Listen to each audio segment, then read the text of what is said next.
Hello. Hello. हाँ सक्षम, हाँ सर। आवाज़ आ रही है? हाँ आ रही है सर। अच्छा, और कोई आ रहा है कि नहीं आ रहा है? सर अभी तो कोई नहीं आया।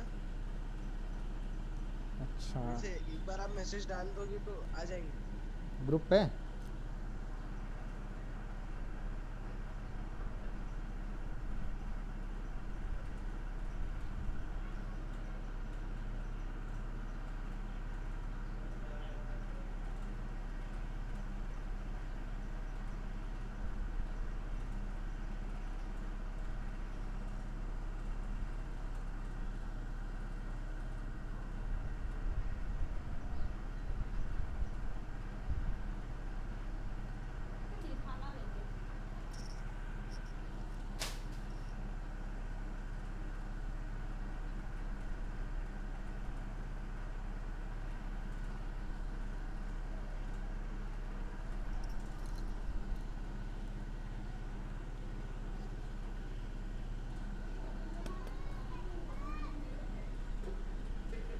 सक्षम, यस सर। तो बेटा 2 मिनट वेट कर लेते हैं, मैसेज डाल दिया मैंने ना, फिर शुरू करते हैं ना। हाँ सर। ठीक है।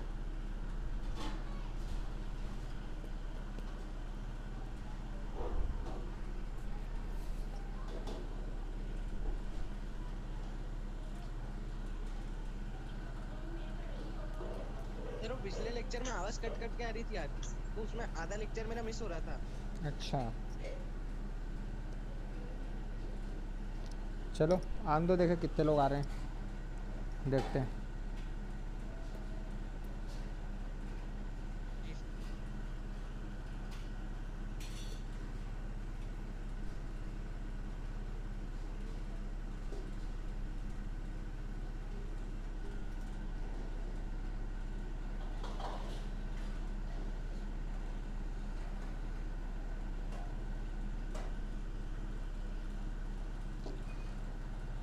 ठीक है बेटा, ये जो पिछली क्लास में चल रहा था मेरा, सक्षम आवाज़ आ रही है?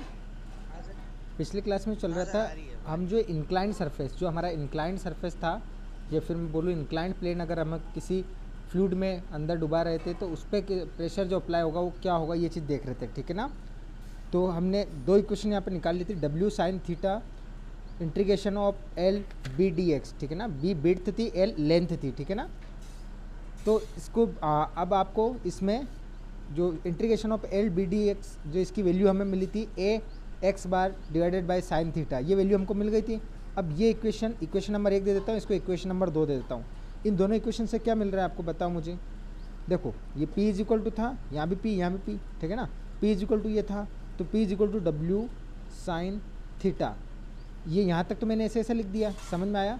लेकिन मेरे पास एल बी डी एक्स, ये एल बी डी एक्स की वैल्यू क्या आई थी मेरे पास, A X bar sine theta, ये आई थी ना बेटा, ठीक है। तो A X bar divided by sine theta. अब देखो साइन थीटा से साइन थीटा का कैंसिल हो गया आपका, हुआ कि नहीं हुआ, बोलो। सर आपकी आवाज कट कट के आ रही है। साइन थीटा कैंसिल हुआ कि नहीं हुआ, ये बताओ। हेलो। हेलो। हाँ, अब भी नहीं आ रही आवाज़? आ रही है? अब आ रही है सर। हाँ तो देखो, कॉपी कॉपी क्लियर नहीं दिख रही। क्लियर नहीं दिख रही है। हाँ। हाँ तो वो नेटवर्क इशू है बेटा आपके वहाँ थोड़ा, क्योंकि कल तो बिल्कुल बेटर एकदम अच्छी क्लियर दिख रही थी सबको यार, पेज भी वही है। हाँ सर कल तो दिख रही थी। हाँ तो नेटवर्क इशू है वहाँ पे बेटा, क्योंकि यहाँ पे नेटवर्क इशू नहीं है हाँ मेरे अब पास। दिख रही सर, अब दिख रही। दिख रहे हैं ना। अब दिख रही सर। हाँ तो देखो, इक्वेशन 1 और हाँ। इक्वेशन 2 दोनों से देखो। जो इक्वेशन 1 है इसमें L B D X, integration of L B D X जो है, इसकी वैल्यू मेरे पास आई थी कल A X bar sine theta. तो मैंने एल बी डी एक्स की जगह इस इक्वेशन में ए एक्स बार साइन थीटा रख दिया, ठीक है। तो मैंने साइन थीटा हाँ। मेरा कैंसिल हो गया, तो बच्चा क्या मेरे पास, P is equal to W A X bar, A. ये मेरा प्रेशर आ जाएगा, ठीक है ना। अब यहाँ पर एक्स बार जो है ये क्या है हाँ सर। मेरा, सी पी, क्या है बेटा, सीपी। सी पी मतलब क्या होता है, सेंटर ऑफ प्रेशर, ठीक है ना। जो एक्स बार होगा मेरा हाँ सेंटर सर। ऑफ प्रेशर की डेप्थ होगी, सेंटर ऑफ प्रेशर की डेप्थ कहाँ से, जैसे ये है, तो ये प्लेन था मेरा, इस प्लेन का कहीं यहाँ यहाँ कहीं ना कहीं तो सेंटर ऑफ प्रेशर होगा। फॉर एग्जांपल ये यहाँ ले लेता हूँ मैं CP, है ना, सेंटर ऑफ प्रेशर। तो ये जो x बार होगा ना, ये इसकी जो बराबर लेंथ, मतलब ये यहाँ से लेकर यहाँ तक, ये मेरा क्या होगा, x बार। समझ में आया कि सेंटर ऑफ प्रेशर कितनी गहराई पे है, ऊपर की फ्री सतह से नीचे तक कितनी गहराई पे है सेंटर ऑफ प्रेशर, वही मेरा क्या होगा, x बार होगा। समझ में आया? हाँ सर। ठीक है, चलो। सर मैं पूछ रहा था हाँ कि आपने उस दिन सीजी का लेक्चर लिया था, तो उसमें सेंटर ऑफ ग्रेविटी जैसे किसी बॉडी को अपन लटका देते हैं, हाँ, दोनों तरफ से बराबर हो जाती है, तो वो पॉइंट उसका सीजी कहलाता है, या फिर कुछ और डेफिनेशन है इसकी? देखो 1 मिनट हो, लाइन पर रहना।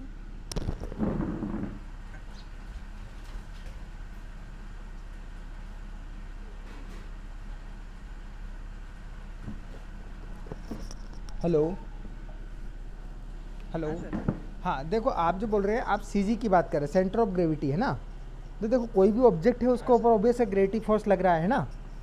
तो ग्रेविटी फोर्स वो सेंटर पॉइंट होता है जहाँ पे सारा जो ग्रेविटी फोर्स है वो एक्ट करता है। समझ रहे मेरी बात को?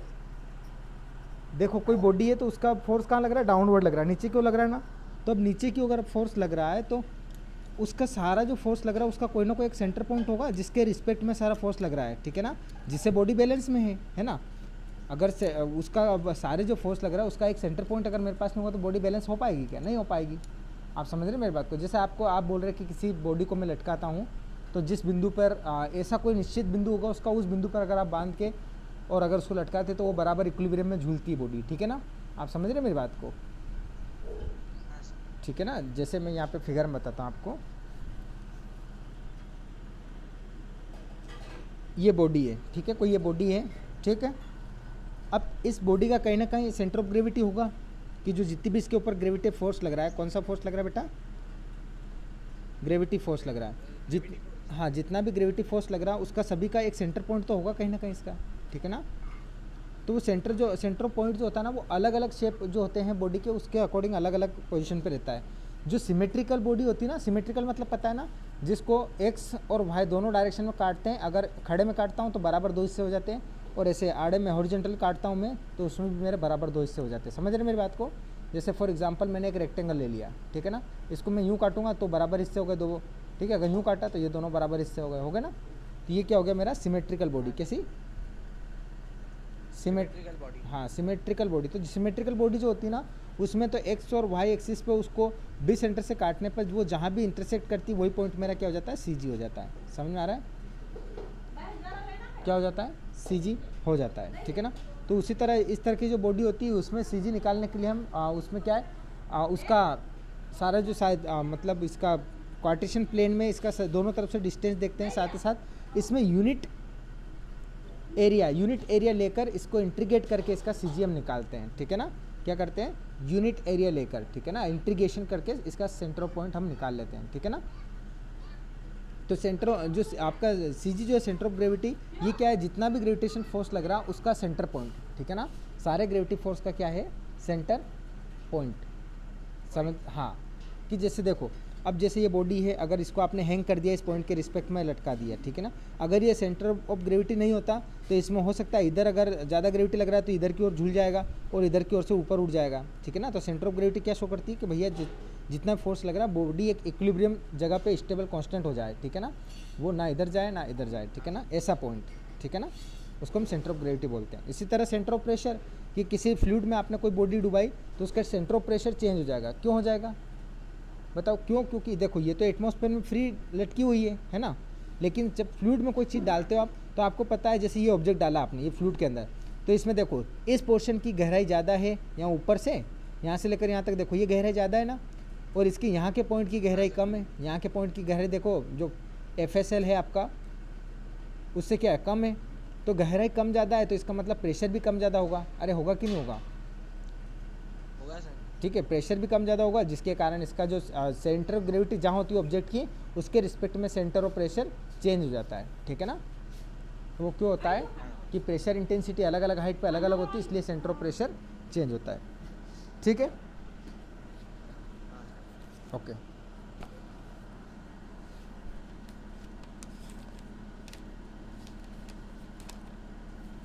ठीक है। अब 3 कंडीशन जो हमने पढ़ी कौन कौन सी पढ़ी बेटा? हॉरिजॉन्टल, एक तो कैसी पढ़ी हमने? हॉरिजॉन्टल प्लेन किस में? फ्लूइड में, ठीक है। एक पढ़ा हमने कौन सा? वर्टिकल, कौन सा पढ़ा? वर्टिकल। और एक और कौन सा पढ़ा हमने? इंक्लाइंड, कौन सा पढ़ा? इंक्लाइंड। ये 3 केस ही पढ़े ना हमने, हाँ। अब ये 3 केस हमने पढ़े, तो अब इनका अगर मैं प्रेशर डायग्राम बनाऊँ, क्या बनाना मुझे? प्रेशर डायग्राम बनाना है, ठीक है ना? दिख रहा है ना क्लियर? अब प्रेशर डायग्राम उस दिन भी मैंने बताया था, जैसे किसी फ्लूइड में ये प्लेन ए बी जिसका एरिया ए है, अगर इसका प्रेशर डायग्राम बनाना होगा मुझे, तो ये सारा जो प्लेन है ये हॉरिजॉन्टली है, तो किसी भी लिक्विड या किसी भी फ्लूइड में पड़ा होगा तो उसमें इसकी जो डेप्थ है वो पूरे एरिया की बराबर डेप्थ होगी बेटा, होगी ना? तो देखो जो पी पी पी प्रेशर जो आपका सभी जगह क्या हो रहा है? बराबर पी पी पी पड़ रहा है, ठीक है ना? अब अगर वर्टिकल है तो वर्टिकल में देखो, वर्टिकल में कैसे होगा बताओ मुझे? वर्टिकल में देखो, चाहे इस साइड से लो या इस साइड से लो, आपका इस पॉइंट पे प्रेशर कम होगा, इस पे थोड़ा और बढ़ेगा, इस पे थोड़ा और बढ़ेगा, इस पे थोड़ा और बढ़ेगा, इस पे थोड़ा और बढ़ेगा, ये सबसे नीचे वाला हिस्सा। तो ऐसे करके ऐसे ट्रायंगुलर शेप में प्रेशर बढ़ता जाएगा आपका, ठीक है ना? और सबसे ऊपर जो सरफेस रहेगा वहाँ पे सबसे बिल्कुल कम होगा, ठीक है ना? और अगर ये ऑब्जेक्ट अगर ऊपर तक टच हो रहा फ्री सरफेस तक, तो एक पॉइंट पे ऊपर ही वाले पे सबसे जीरो भी हो जाएगा, ठीक है ना? तो समझ में आया? वर्टिकल के लिए प्रेशर डायग्राम होता है। अब जरूरी नहीं कि इधर ही बनाओ, हो सकता है आप इधर ही बना दो। देखो यहाँ सबसे कम प्रेशर, फिर थोड़ा बड़ा, फिर थोड़ा और बड़ा, फिर थोड़ा और बड़ा, फिर थोड़ा और बड़ा, और लास्ट में सबसे ज़्यादा बड़ा, ठीक है ना? इधर भी, दोनों तरफ कहीं भी आप बना सकते हैं प्रेशर डायग्राम। समझ रहे मेरी बात को? ठीक है। अब इंक्लाइंट की बात करूँ मैं, अगर इंक्लाइंट है इसका मतलब झुका हुआ, या तो वो यूँ झुका रहेगा, समझ रहे मेरी बात को? ऑब्जेक्ट या तो यूँ झुका रहेगा या फिर यूँ झुका रहेगा, ठीक है ना? ऑब्जेक्ट या तो यूँ झुका रहेगा या फिर यूँ झुका रहेगा। अगर यूँ झुका हुआ है तो देखो सबसे कम प्रेशर यहाँ बिल्कुल कम, फिर ये थोड़ा नीचे गहराई बढ़ रही है ना, देखो इधर तिरछा है लेकिन गहराई तो बढ़ रही है, यहाँ थोड़ा ज़्यादा, यहाँ थोड़ा और ज़्यादा, यहाँ थोड़ा और ज़्यादा, यहाँ थोड़ा और ज़्यादा, और यहाँ सबसे ज़्यादा। समझ में आया? तो इसका भी प्रेशर इस टाइप से ट्रायंगुलर शेप में बनेगा। प्रेशर डायग्राम क्या होता है ये? Pressure diagram. हाँ, तो अब इसमें मैं प्रेशर अगर निकालना चाहूँ तो प्रेशर क्या होगा मेरा, बताओ मुझे, बोलो। कौन सी कंडीशन में सर? ये हॉरिजॉन्टल में, Incline हॉरिजॉन्टल में, हॉरिजॉन्टल की बात कर रहा हूँ। देखो डब्ल्यू एच, क्या क्या? अरे डब्ल्यू एच या एच डब्ल्यू ए की बात है, ठीक है ना? हेलो हाँ सर। जी, आ गए? बहुत लेट हो गए।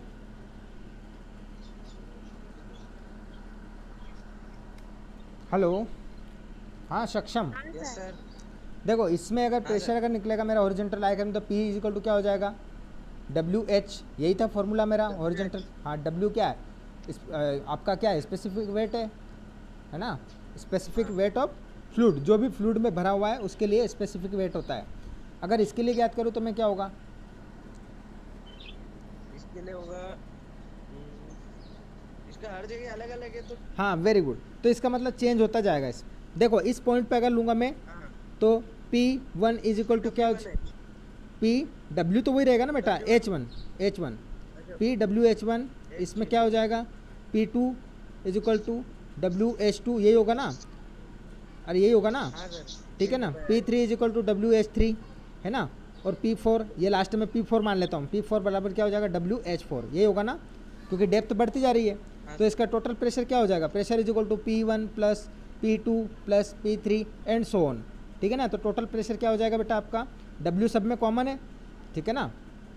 हाँ सर।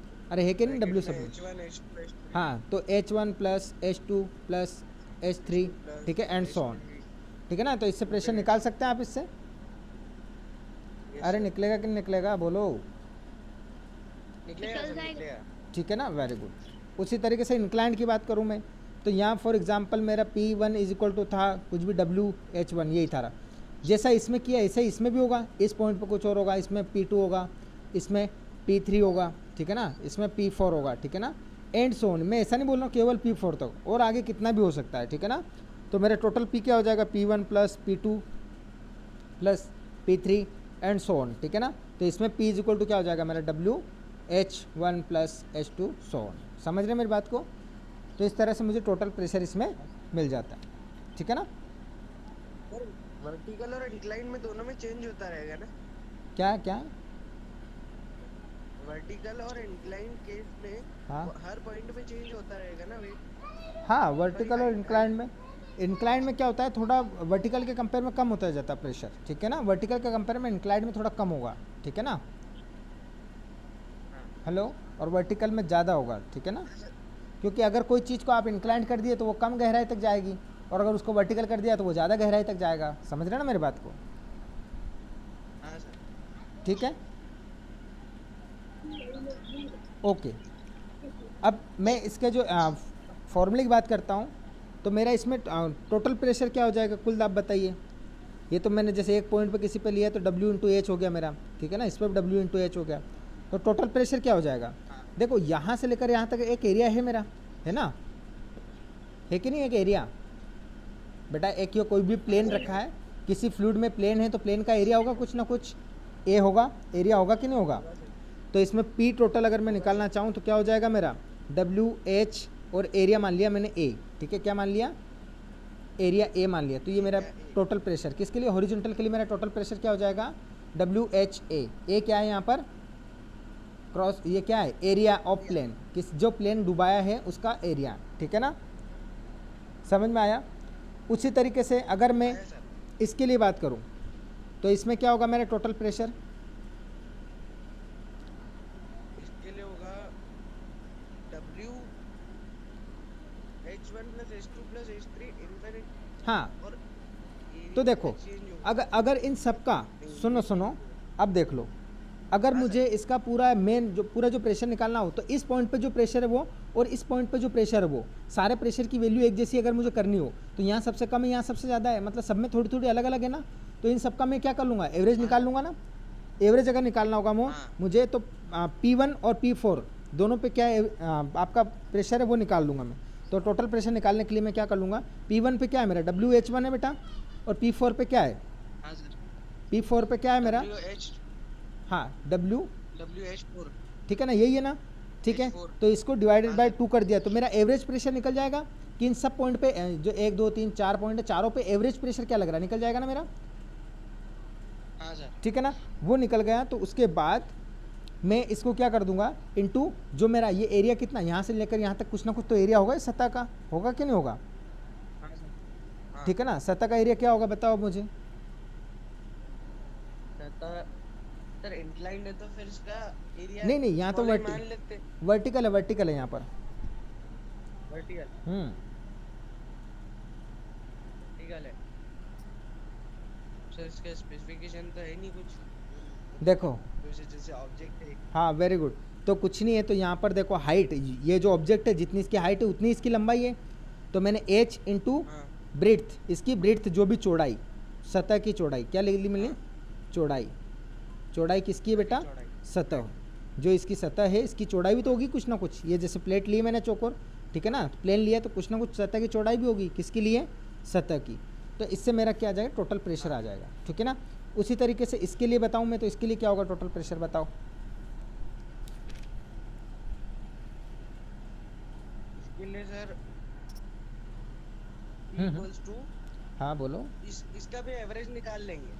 हाँ वेरी गुड, क्योंकि यहाँ और यहाँ वेरिएशन है अलग अलग। यहाँ एवरेज क्यों निकाला बेटा मैंने, क्योंकि यहाँ पे बराबर ही है, ठीक है ना, इसलिए एवरेज नहीं निकाला डायरेक्ट। हाँ, तो इसका मतलब P total is equal to मेरा क्या हो जाएगा बताओ, ये WH1 प्लस मेरा WH4, लास्ट में 4 आ रहा है ना मेरा, डिवाइडेड बाई 2, इसका एवरेज निकाल लिया, इनटू मेरा हाइट, जो भी हाइट आ रहा है प्लेट का, ठीक है, ऊपर से, ऊपर से, हाँ हाइट इनटू जो भी आपकी चौड़ाई, ठीक है ना? ये मेरा ये हाइट और चौड़ाई क्या हो जाएगा मेरा, एरिया हो जाएगा। क्या हो जाएगा, एरिया हो जाता है, इसको एरिया बोलता हूँ मैं, ठीक है ना? हाँ सर। समझ में आया? तो तीनों कंडीशन में आप टोटल प्रेशर निकाल सकते हैं बेटा, निकाल सकते हैं। ठीक है। तो एक न्यूमेरिकल दें, करेंगे क्या आप न्यूमेरिकल? अरे करोगे न्यूमेरिकल? ठीक है। तो न्यूमेरिकल है आपका कि एक टैंक है, उसमें पानी की गहराई कितनी है, सतह की गहराई कितनी है, डेप्थ जो है वो कितनी है आपकी, 15 मीटर, कितना मीटर गहरा है बेटा? 15 मीटर। ठीक है। हाँ तो आपको तल पर, जो पानी का जो तल है ना, तल पर आपको क्या ज्ञात हाँ। करना है? Pressure intensity. Pressure pressure pressure intensity, intensity. Intensity जिसको क्या बोलते हैं? दाब तीव्रता। क्या बोलते हैं? दाब दाब तीव्रता। तीव्रता, हिंदी में यही बोलते हैं ना। तो बताओ 15 मीटर डेप्थ है उसकी, और मुझे अगर उसकी प्रेशर इंटेंसिटी निकालना तो क्या होगा बताइए? सबसे नीचे वाले सरफेस में, जैसे ये टैंक है, ठीक है ना बेटा, इसकी 15 मीटर क्या है, ये हाइट है। तो आपको ये जैसे यहाँ तक भरा हुआ है, ठीक है ना, ऊपर तक भरा हुआ है, तो आपको यहाँ नीचे की सतह पर हाँ। दाब की तीव्रता क्या है वो बतानी है। सर उसमें एक ही चीज दे रखी है आपने। हाँ, एक ही चीज़ दे रखी, तो और चाहिए क्या आपको, बताओ मुझे। स्पेसिफिक वेट ऑफ वाटर याद रखने होता है आपको। डब्ल्यू फॉर वाटर के लिए क्या होता है बेटा? क्या होता है बोलो? 1000 होता है ना। हाँ ये तो बताया था मैंने, तो 1000 होता है, करो उसको बस, और क्या चाहिए। 15,000। कितना हो रहा है? हाँ, P इज इक्वल टू क्या होता है? 15,000। डब्ल्यू एच, यही होती है इंटेंसिटी। तो देखो W की वैल्यू हाँ 1000, सर। ठीक है, इंटू 15, तो क्या हो रहा है आपका? 15,000 ठीक है ना, 15,000 किलोग्राम पर मीटर पर स्क्वायर, मीटर स्क्वायर। ठीक है ना। हाँ अब इसको सेंटीमीटर स्क्वायर में अगर चेंज करना हो तो कर दो, अगर उसने पूछा है तो सेंटीमीटर स्क्वायर में बता दो, नहीं पूछा है तो आप इसमें भी लिख दो, कोई गलत नहीं है, ठीक है ना। हाँ सर। ओके, और न्यूमेरिकल एक आध और करें क्या? हेलो,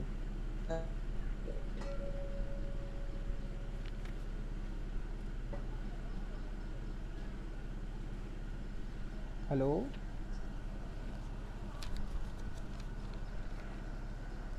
हेलो,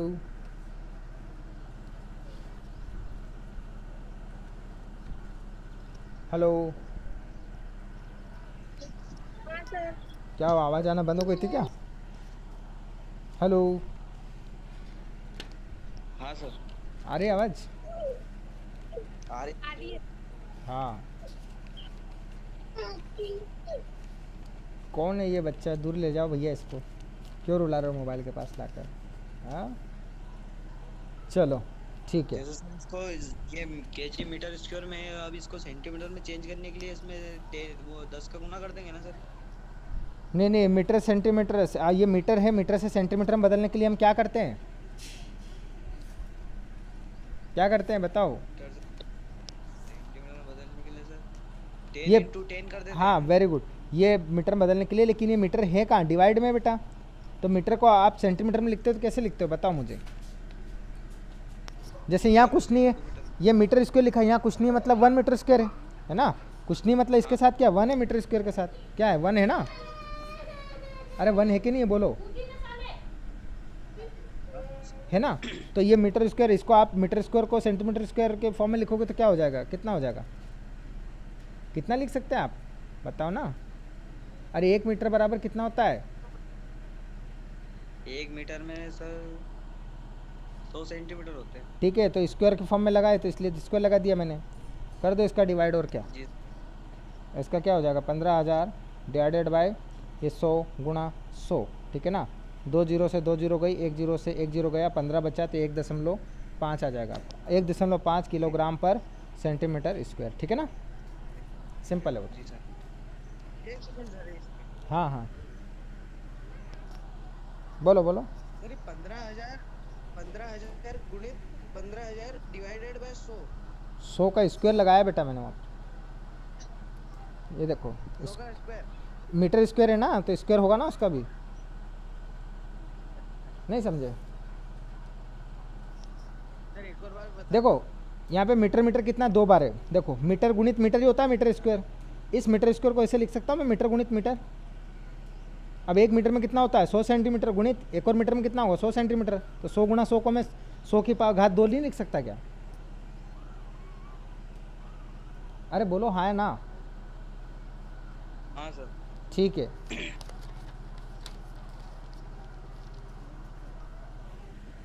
नेक्स्ट जो अब अभी तक हमने क्या पढ़ा था? हाइड्रोस्टेटिक्स। अब जो हमारा आएगा कौन सा आएगा? Unit 3 hydro kinematics. अब क्या पढ़ेंगे हम? हाइड्रो काइनेमैटिक्स, ठीक है ना, जिसको बोलते हैं द्रव गतिकी। क्या बोलते हैं?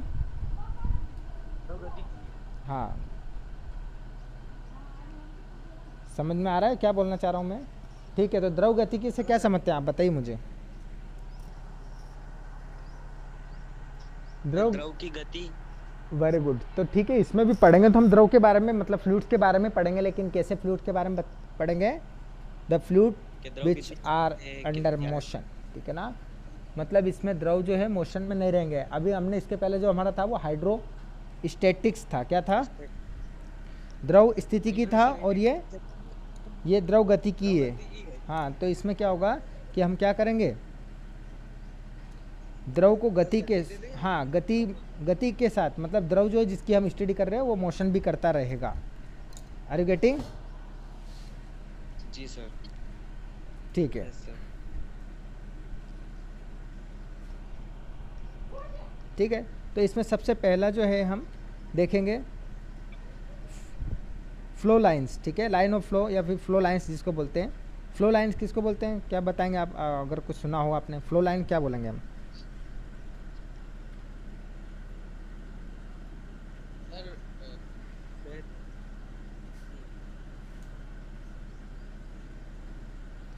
देखो, फ्लो लाइन वो होती है जैसे जैसे, तरल आवाज़ नहीं आ रही बेटा आपकी, आवाज़ नहीं आ रही है।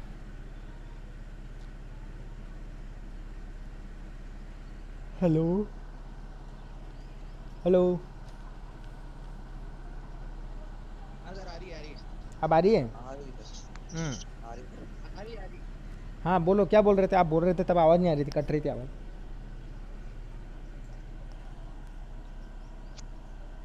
बोलो। सर तरल जिस में बह रहा है, हाँ बोलो, तरल जिस, सर तरल का बहना। ठीक है, बहना, तो देखो उसके कोई ना कोई अगर तरल बह रहा है तो उसके जो पार्टिकल्स हैं, कोई ना कोई पार्टिकल होंगे, उसकी कोई ना कोई पथ वो रेखा, मोशन कर। हाँ पथ रेखा होगी कि नहीं होगी, उसका जो पाथ होगा कि नहीं होगा, कोई ना कोई पथ रेखा होगी कि नहीं होगी यस सर। उसकी, ठीक है। या फिर जी। धारा, एक अगर कोई किसी धार में बह रहा है तो उसकी धारा जो है बहती जा रही तरल की, तो उसकी धारा रेखा होगी कि नहीं होगी, कोई ना कोई, या फिर धारा रेखा, ठीक है ना। तो ये जो चीज़ें पथ रेखा और धारा रेखा जो है, यही द्रव के इनको ही द्रव की हम क्या बोलते हैं, फ्लो लाइन बोलते हैं, या फिर प्रवाह, द्रवों का प्रवाह बोलते हैं। किसके कारण हम बता सकते हैं द्रवों में प्रवाह हो रहा है, या तो पथ रेखा या फिर धारा रेखा को देख कर ही, ठीक है ना, पथ रेखा या फिर धारा रेखा को देखते हुए, ठीक है ना। अब सबसे पहले मैं बात करता हूँ धारा रेखा। क्या बात करता हूँ? सर इंग्लिश में क्या बोलेंगे इसको? इंग्लिश में किसको? हाँ सर। पथ रेखा को या धारा रेखा को? पथ रेखा को बोलते हैं पाथ लाइन, क्या बोलेंगे, पाथ लाइन, और धारा रेखा को बोलते हैं स्टीम लाइन, ठीक है ना, हाँ सर। ठीक है ना। वो दो प्रकार का होता है, एक स्टीम होता है और ये स्ट्रीम है, ठीक है ना, ये याद रखना, STREM, स्ट्रीम मतलब धारा होता है, और STEAM स्टीम मतलब क्या होता है? आप हाँ, दोनों में वेरिएशन याद रखना, ठीक है ना। चलो, धारा रेखा क्या होता है बताओ मुझे, जिसको बोलते हैं पाथ लाइन। हाँ, देखिए अब हम यहाँ पर धारा रेखा और धारा प्रवाह और ये पथ रेखा और ये क्यों पढ़ रहे बताओ मुझे। हम इसलिए पढ़ रहे हैं क्योंकि अब जो हम फ्लूइड के बारे में स्टडी करने जा रहे हैं वो फ्लूइड मोशन में रहेगा। कैसे रहेगा बेटा? मोशन में। हाँ, पहले मोशन में नहीं था, पहले कैसे था वो?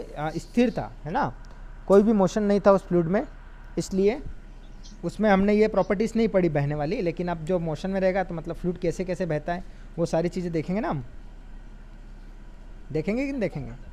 हाँ, वेरी गुड। तो धारा रेखा क्या होगी बताओ मुझे।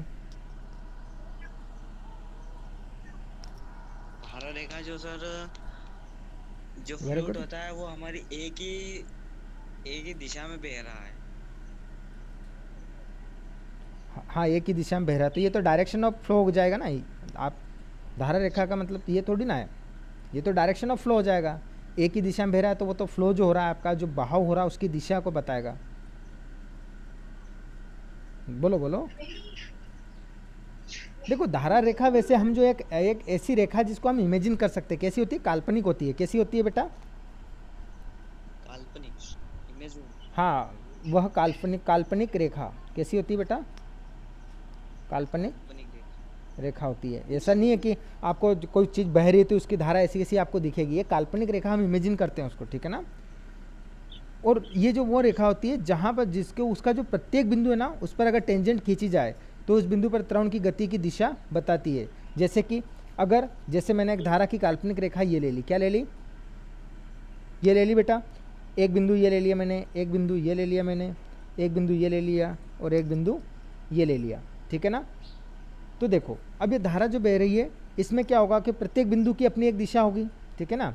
ये ए है, ये बी है फॉर एग्जांपल, ठीक है ना, बी है और ये सी है और ये डी है, ठीक है ना। तो देखो ये जो मेरी रेखा है, ध्यान देखना, ये जो रेखा है मेरी, ये क्या है मेरी, अरे ये क्या है, काल्पनिक रेखा है ना। हाँ काल्पनिक धारा रेखा जिसको बोलते हैं बेटा। यहाँ पे इंग्लिश में गलत लिख दिया, जिसको स्ट्रीम बोलते हैं, स्ट्रीम लाइन, ठीक है ना, पाथ लिख देता हूँ। स्ट्रीम लाइन धारा रेखा जो होती है मेरी, ये क्या है यहाँ पर, स्ट्रीम, स्ट्रीम। हाँ। तो स्ट्रीम लाइन से अब आपको कोई बिंदु है, किसी बिंदु पर टेंजेंट पता है ना, स्पर्श रेखा किसको कहते हैं? हाँ सर। टेंजेंट होता है। हाँ टेंजेंट होता है स्पर्श रेखा के। जैसे ये सर्कल होता है, इस पर एक अगर रेखा टच करते हो जा रही है तो ये इसकी क्या हो गई, टेंजेंट हो गई। तो उसी तरह हर एक इस धारा रेखा में भी जो भी फ्लूइड बह रहा है उसके पार्टिकल्स होंगे बेटा, है ना, होंगे कि नहीं होंगे? Yes, sir। ठीक है, तो पार्टिकल जो है उनसे अगर उनके स्पर्श रेखा को खींचा जाता है तो वो उस रेखा में जो भी बिंदु कण है, द्रव के जो कण हैं, उन प्रत्येक कण की गति की क्या बताता है, दिशा बताता है। ये जो धारा रेखा क्या बताती है, जो इसमें फ्लो कर रहे बहने वाले कणों के जो है दिशा बताता है। क्या बताता है, प्रत्येक कणों की क्या बताता है, दिशा। क्या बताता है, हेलो, हाँ सर। ठीक है। तो इस धारा जो है आपकी स्ट्रीम लाइन जो है, धारा रेखा जो है, इस धारा में जितने भी कण हैं, किस चीज़ के कण हैं, जो भी लिक्विड है, चाहे वो वाटर है, ठीक है, ऑयल है, जो भी लिक्विड है उसके जितने भी कण हैं, हर एक कण की एक दिशा दिखाता है। जो टेंजेंट लाइन होती है वो अगर उसकी दिशा दिखाती है, ठीक है, तो उसी लाइन को हम क्या बोलते हैं, स्ट्रीम लाइन बोलते हैं, ठीक है ना।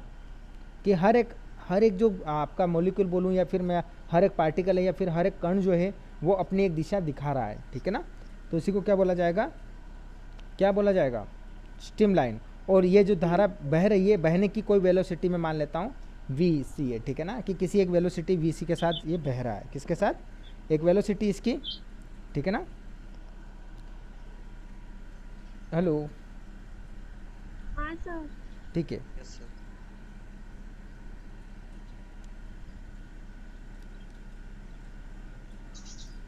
ठीक है, तो इससे आपको अब इसकी कुछ प्रॉपर्टीज़ होती है, धारा रेखा की कुछ प्रॉपर्टीज़ होती है। क्या होती है,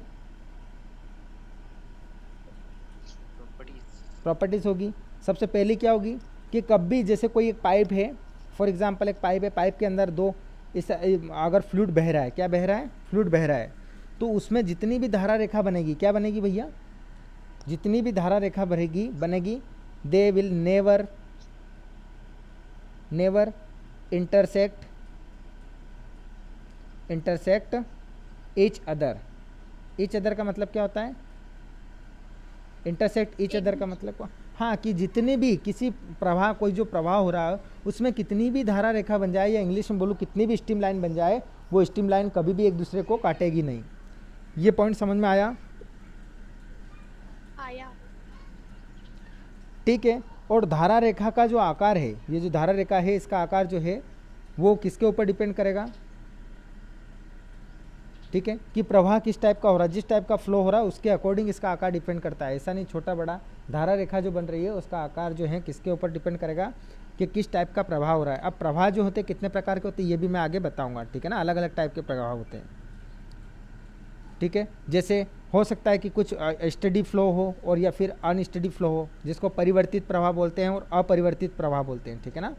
कि कुछ प्रवाह जो है कि एक बिंदु ए बिंदु पे कुछ और प्रवाह था, वहाँ जाकर कुछ और हो गया, मतलब प्रवाह जो है उसका फ्लो जो है वो चेंज होता जा रहा है। समझ रहे मेरी बात को, जो फ्लो है फ्लो की जो वेलोसिटी है वो चेंज होती जा रही है, ठीक है ना।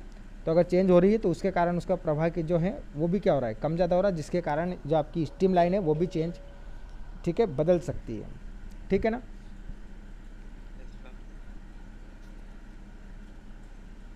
ठीक है,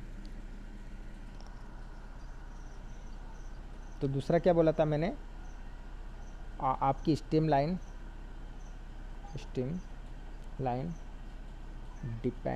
depends on type of flow. किसके ऊपर डिपेंड करती है, स्टेम लाइन जो है वो किस टाइप का फ्लो है उसके ऊपर डिपेंड करती है, ठीक है ना। समझ पा रहे हैं क्या हो रहा है, हेलो। हाँ सर। ठीक है, अब नेक्स्ट मेरा जो आता है वो आता है मेरा, क्या आता है, स्टीम लाइन हो गया। अब आएगा मेरा पाथ रेखा, जिसको बोलते हैं मैं पथ रेखा। क्या बोलते हैं, पथ रेखा, जिसको क्या बोलते हैं इंग्लिश में, पाथ लाइन। क्या बोलते हैं, पाथ लाइन। चलो, पाथ लाइन डिफाइन कर सकता है कोई,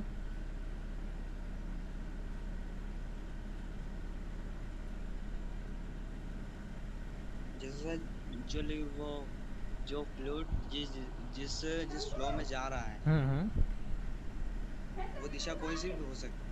वेरी गुड, दिशा के दिशा ऊपर को, डिपेंड नहीं, हाँ हाँ, वेरी गुड, जिसमें जा रहा है, जो जहाँ पे वो फ्लो हो रहा है वही उसकी पाथ लाइन होगी, जहाँ पे वो बह रहा है। Very good. जैसे देखो फॉर एग्जांपल ये फ्लूइड है बेटा, है ना, एक पाइप है, इसके अंदर कोई फ्लूइड बह रहा है, क्या कर रहा है, फ्लूइड बह रहा है। तो उस फ्लूइड का किसी एक निश्चित टाइम ले लेता हूँ मैं, कि टाइम टी ले लिया मैंने। टाइम क्या ले लिया, टाइम इज इक्वल टू मेरा हो गया टी टाइम, ठीक है ना। एक टी टाइम ले लिया मैंने, ठीक है ना। जो टाइम है मेरा वो कितना ले लिया, टी ले लिया मैंने, कि किसी एक निश्चित टाइम में कोई भी एक कण, देखो कोई भी अगर इसके अंदर फ्लूइड बह रहा है तो उसका कोई ना कोई एक पार्टिकल आपने ले लिया।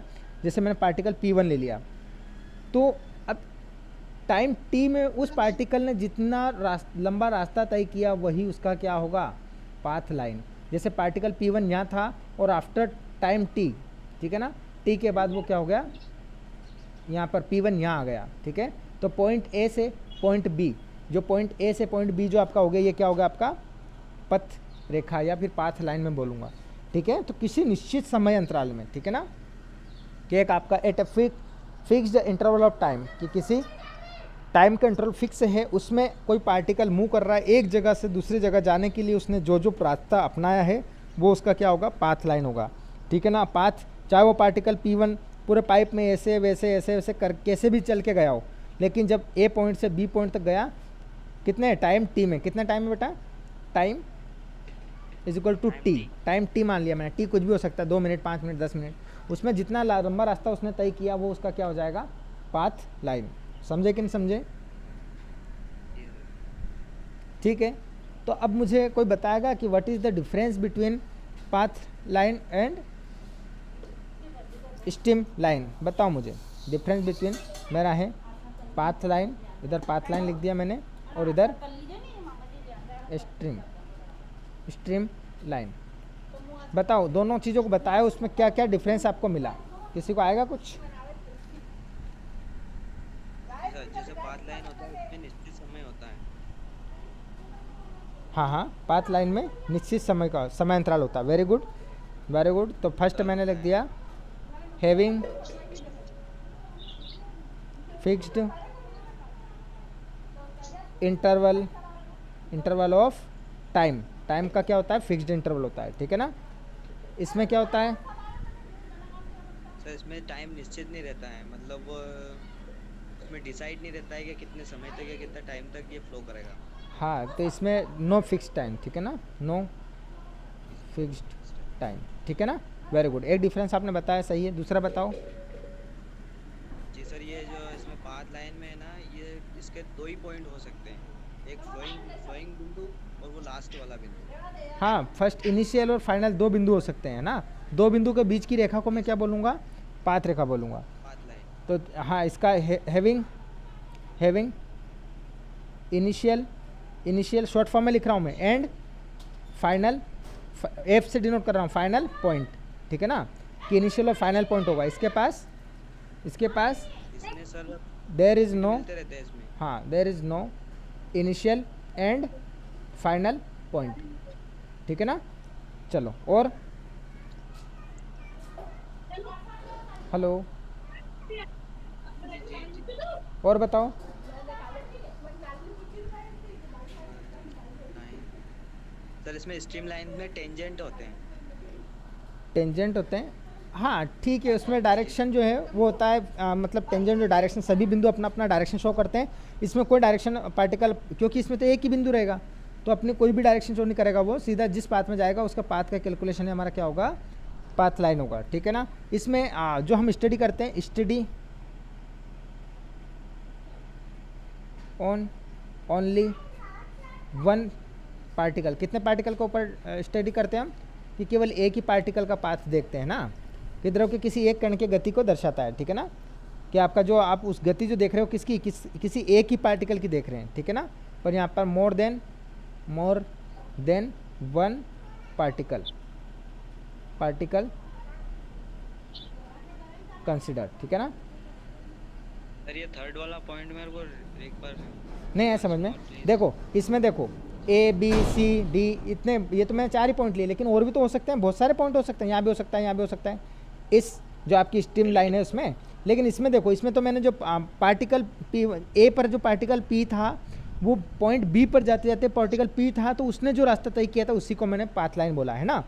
कि एक पार्टिकल के बारे में हम देख रहे हैं कि वो पार्टिकल एक जगह से दूसरी जगह जाने के लिए कौन कौन से रास्ते से होकर जा रहा है, वही रास्ता मेरा क्या होगा, पाथ लाइन होगा, ठीक है ना। तो यहाँ पर एक ही पार्टिकल के बारे में स्टडी की हमने, और यहाँ पर मोर देन वन, एक से ज़्यादा पार्टिकल के बारे में बात की, ठीक है ना। इसमें क्या हो सकता है कि अब देखो एक और इम्पोर्टेंट पॉइंट है, पाथ लाइन कैन इंटरसेक्ट, क्या कर सकती है, इंटरसेक्ट each other, कि पाथ लाइन चाहे कितनी भी बन रही, सभी एक दूसरे को काट सकती है, क्या कर सकती है, काट सकती है। लेकिन स्ट्रीम लाइन देखो यहाँ बताया था मैंने, नेवर इंटरसेक्ट ईच अदर, ठीक है ना। तो नेवर इंटरसेक्ट, ठीक है ना, इंटरसेक्ट ईच अदर। समझ में आ रहा है मैं क्या बोल रहा हूँ, जी सर। ठीक है ना, दोनों एक दूसरे को कभी नहीं काटेंगे। ये स्ट्रीम लाइन है ना सर। हाँ ये स्ट्रीम लाइन में कभी भी देखो ना, यहाँ बताया था मैंने, स्ट्रीम लाइन में ने प्रॉपर्टी में बताया था कभी भी एक दूसरे को काटेगी नहीं, ठीक है ना। समझ रहे मेरी बात को। पाथ लाइन जो है, पाथ लाइन फ्लो के ऊपर डिपेंड नहीं करती कैसा फ्लो है, और ये फ्लो के ऊपर डिपेंड करती है, ठीक है ना। Don't depend